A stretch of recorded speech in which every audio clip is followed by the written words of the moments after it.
This is All of It on WNYC. I'm Allison Stewart. While it's not always easy, at least there are built-in structures to make new friends growing up. Adulthood is another question. Perhaps it's no surprise, but new reporting in the New York Times Style magazine indicates that adults today have fewer close friends than previous generations. Making new friends has always been hard, but especially now in an era where we just live as much online as we do in person, new friendships require a lot of energy, trying new things, being outwardly social, but new friends can make a big difference in your health and your happiness. Laura Regensdorf wrote the article called How to Make Friends as an Adult. She's here now to discuss with us what she learned. Hi, Laura. Hi, thank you so much for having me. It was so amazing. There was such a great response to this piece, like 285, 300 comments. What did you notice in the comments when you read them? You know, I think there were really two camps. There were people who loved to share and really offer tips. And I think there is just a continued quality of, dispiriting, I don't want to say malaise, it's maybe strong, but yes. Yeah. I think it's clear that it's very challenging. It's clear that this so-called loneliness epidemic is real. But I do think that unlike, when we talk about something like the war on drugs, I think the loneliness epidemic is not something that's only solvable through a congressional act. This is something we can chip away at through everyday activities around the neighborhood, around the block. You write that in the process of becoming an adult, becoming a grown-up, you lose what you call our friend-making powers. What are we losing? I think sometimes we're losing openness. I think people maybe think that there are only a handful of slots for close friends, and if those slots are full, that's it. I think, I think work crowds in, obligations crowd in, children. And it's harder to keep that sort of white space open for play. Like that is, I think, why children make friends so easily. It's just that there's an opportunity to kick a ball around and have sort of unmediated interaction. Yeah, you want to go to the playground and shoot hoops? Sure, I'll go. That makes sense. They have time for play, and as adults, we don't necessarily have that time. Listeners, have you gone about making friends as an adult? What did you find difficult about the experience? Or maybe you're an outgoing person and you found it really easy. Call and text us now. Text us with your advice as well. 212-433-9692, 212-433-WNYC. What are some activities or hobbies that make it easier to meet new people? 212-433-9692, 212-433-WNYC. How do you make that next step from acquaintance to actual friend? Our phone line is 212-433-WNYC. When we're talking about friend, how are we describing a friend?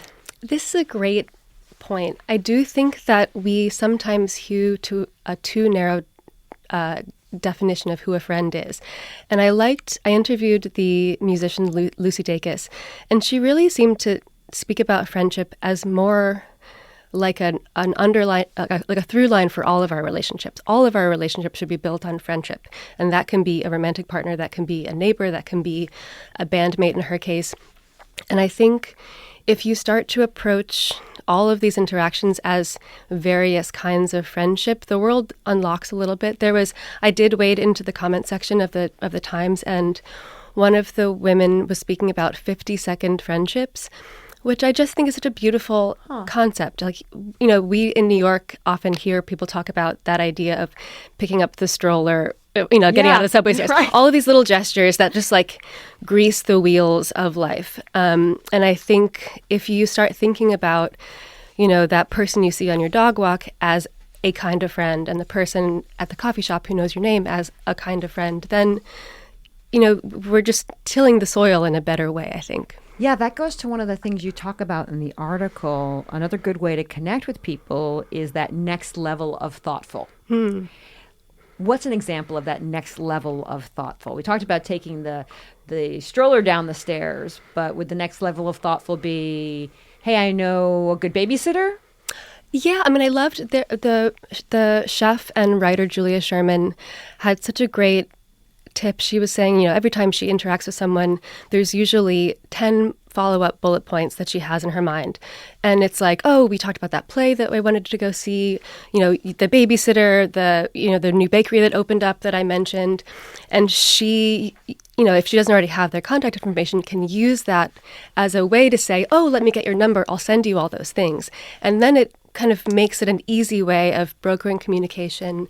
And then it shows that you actually listened and you cared, that you have all these things to share. Let's talk to Anne from the Bronx. Hi, Anne. Thanks for taking the time to call. All of it. We want to hear your story. Oh, Allison, I'm so glad you're taking my call. Thank you. I'd love to hear from you. Love your show. I made a whole group of friends well into my 50s, not looking for friendship, just pursuing a hobby that I thoroughly enjoyed. I motorcycle ride. I joined a club, and I'm 83 now, and I have really 4 or 5 really good friends that I made well after 60.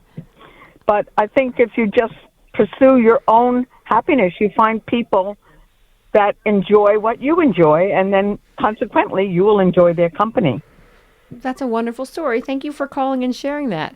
This text says, made the best friend of my life at my 50th college reunion, and she lives in France. We already had a strong base of both going to Vassar and having mutual friends. We did a lot of FaceTime visits. We emailed each other pretty much every day. Plus, she's brilliant and hilarious. Let's talk to Connor, who's calling in from Manhattan. Hey, Connor. Thanks for calling all of it. Sure. So I am 34 years old. And for me, I moved to New York 10 years ago, and when I needed money and friends fast, nothing served me better than getting into the service industry. Granted, I am younger, somewhat able-bodied, but for me, what I really enjoy about it is, friends can become customers, they can be coworkers, and it's a game that we all play together, and at the end of the day, the ref blows the whistle. We say good game, and we all go home. And, I will say that it's a double-edged sword. It's like I really need my alone time when I'm not at work, having your social and business life entangled. But, I've worked with people as young as 17, as old as 56. And, I've heard of people who are in retirement age who are, have social energy to spare, ageism, hiring practices notwithstanding. But, I'm not really sure what to recommend to people older than myself. It's a perilous landscape out there, You brought up an interesting point, though, Connor. Thank you so much for calling in. You brought up work friends.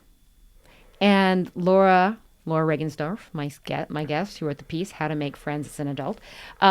So many people spend so much time at work, and you have colleagues that you're friendly with at work. How do you take that step from having a quote-unquote work friend to having an actual friend?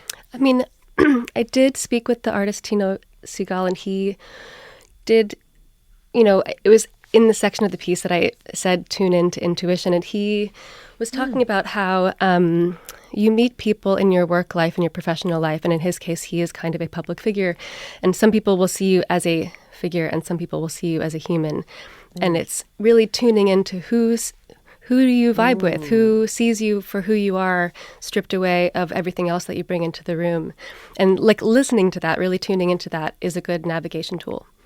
My guest is writer and editor Laura Regensdorf. She wrote a piece for the New York Times Style magazine, How to Make Friends as an Adult. We're also hearing from you. Have you made a friend as an adult? What's been difficult? What's been easy? What are some activities that make it easier to meet new people? How do you make that next step from acquaintance to actual friend? Our phone number is 212-433-9692, 212-433-WNYC. Okay, I'm going to say a word and then I want your response. Phones.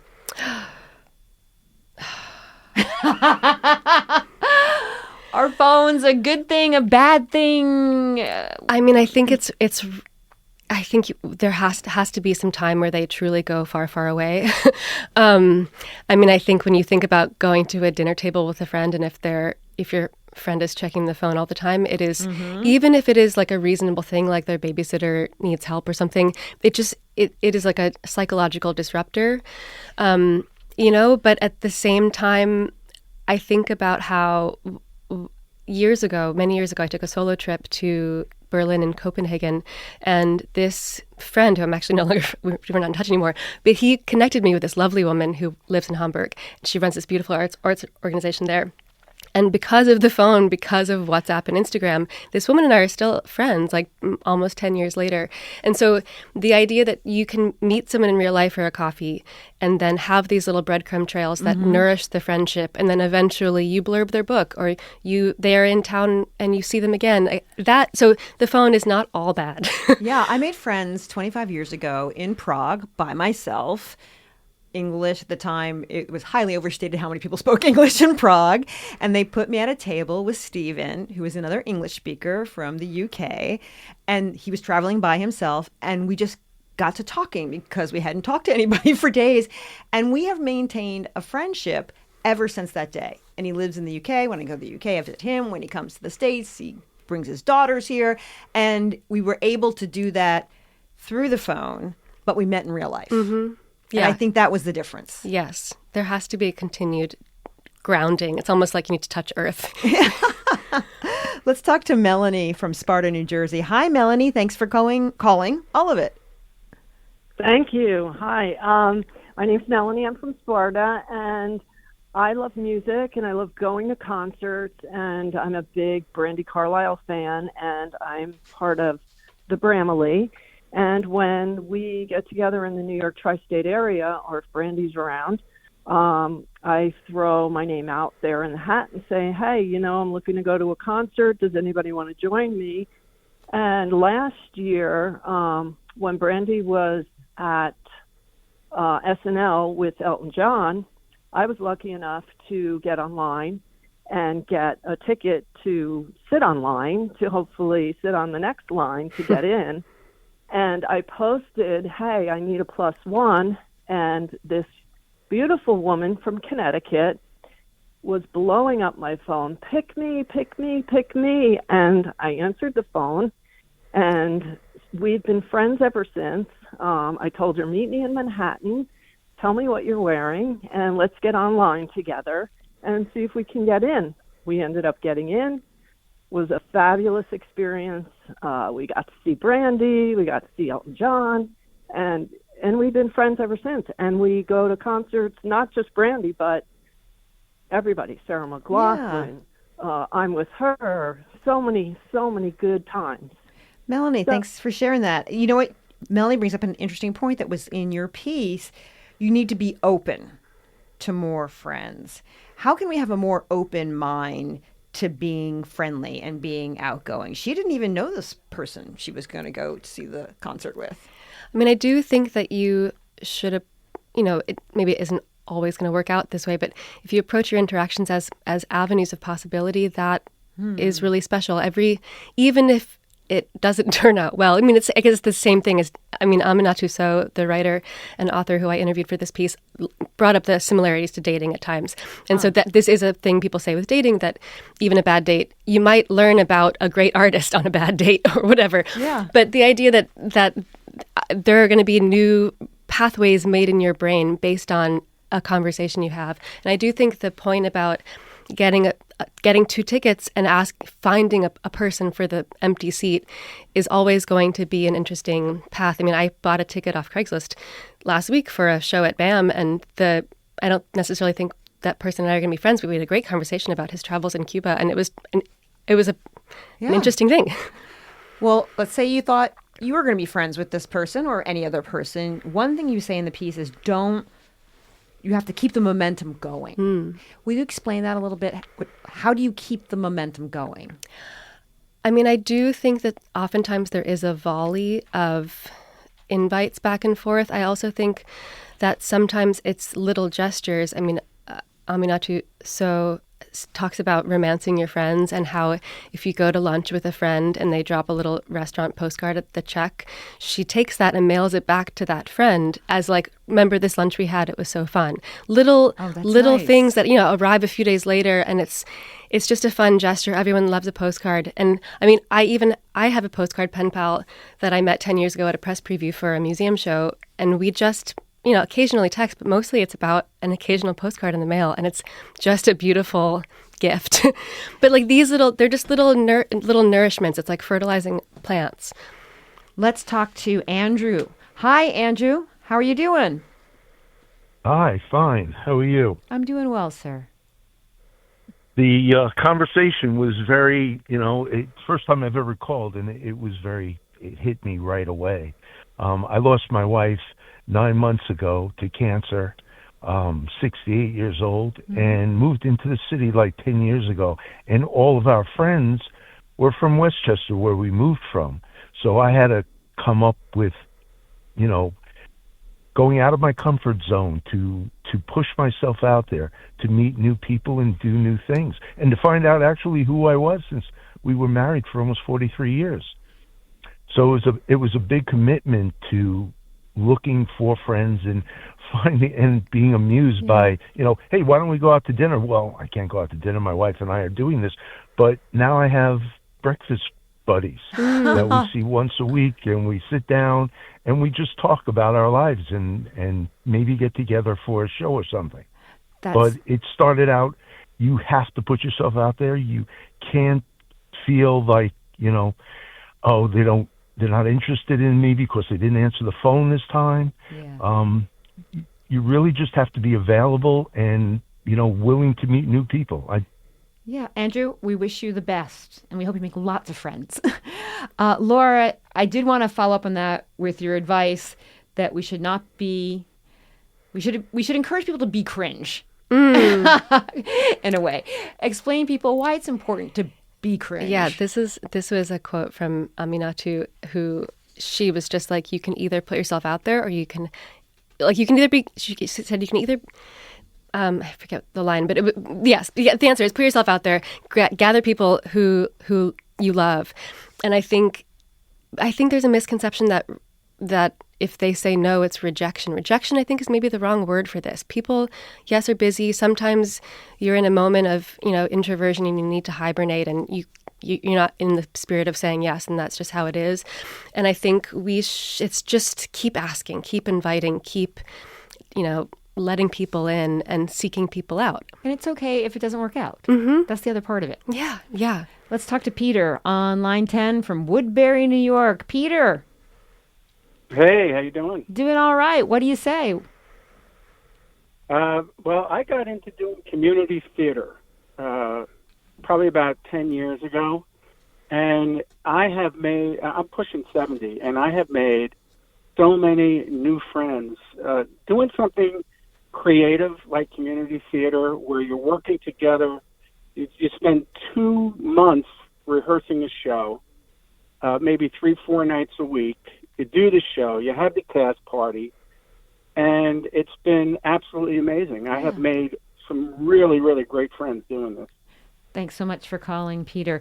Did I miss anything? Something that's important for finding a friend as an adult? I do love Lucy Dacus's tip about being specific, and that I think we all fall into the trap, and I absolutely do myself, of like, we should get together sometime, we should have a coffee sometime. And she really just boiled it down to think of something you want to do and think of someone you want to do it with, and then say, hey, do you want to go to this restaurant on Tuesday? And it's very, and then it's like, you look in your calendar, yes or no. It just actually puts things into motion, as opposed to this amorphous general plan, someday plan making that never happens. My guest has been writer and editor Laura Regensdorf. Her piece for the New York Times Style magazine is How to Make Friends as an Adult. Thanks to all of our callers, our listeners who called in, and thanks to you, Laura. Thank you. We should get a coffee sometime. We'll get a coffee. Next Tuesday, maybe. Follow it up. Stay with us. There's more All of It on the way.